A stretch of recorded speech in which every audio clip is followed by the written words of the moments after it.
Welcome to the inaugural episode of 3 Hacks with Sindelar, where one hack, that's me, Alex Sindelar, asks 3 questions to impressive people. Today I have assistant coaches Connor Gandassi and Eric Werdekemper, both of whom have extensive experience in baseball and, I guess, coaching.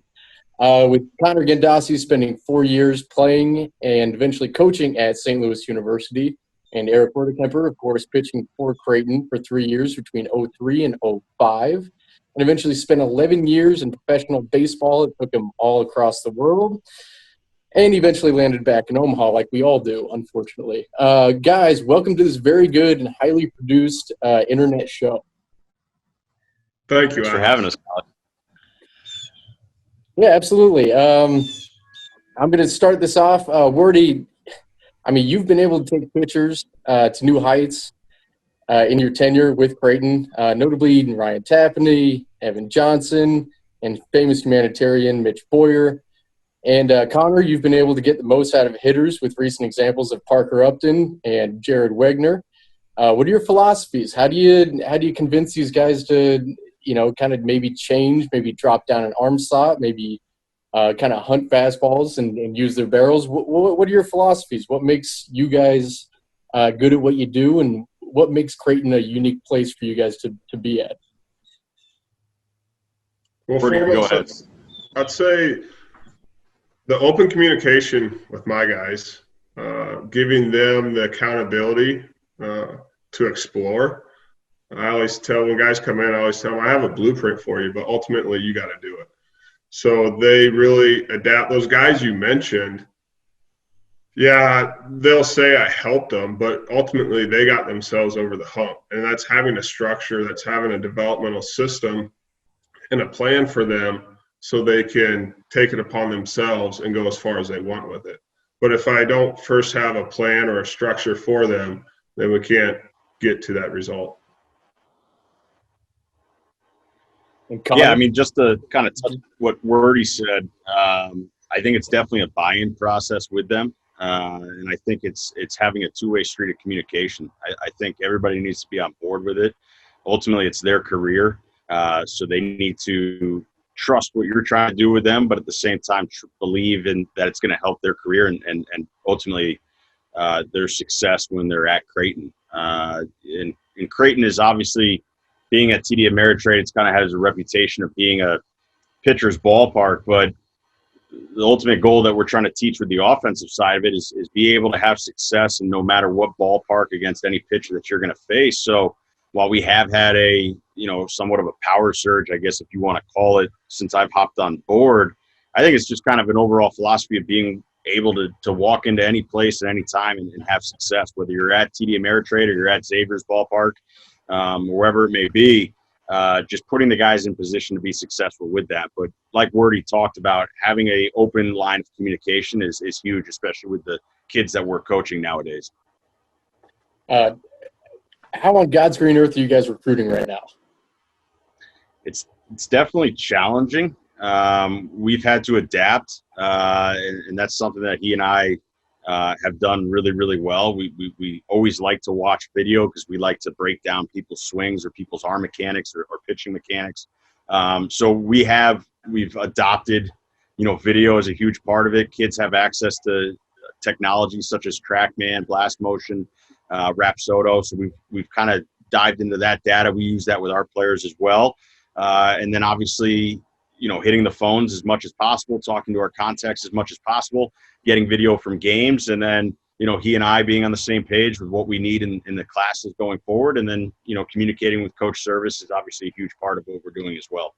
It's been different, but not as much for Connor. Even when we go to events, we'll record kids, and that's what he's talking about, the record. We share video with each other all the time. So we've been watching live streams nonstop. So it's the whole adapt or get left behind. And I won't even say we adapted, we've adjusted and still staying on the same course. All right. I got to ask about this. I'm going to ask you both about this until we're all dead. But that 2019 team, Game 6, Michigan, that ninth inning, can you just maybe go through your emotions in that. And have you ever seen anything like that in baseball before in your careers?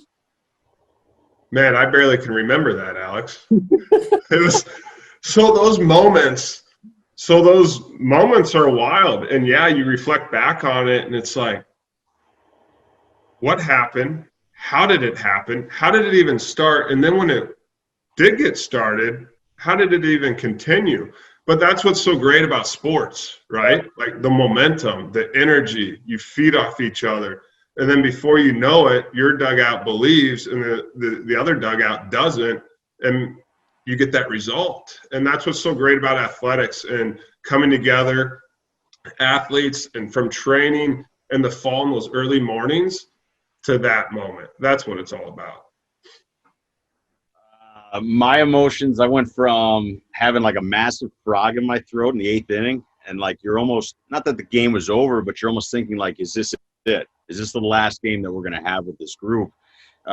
Because while that team was like the king of comebacks, like they came back all season, you know, whether they were down early in the game or down late in the game, those guys just had resiliency and they got after it. But you're at that point where Michigan had so much momentum.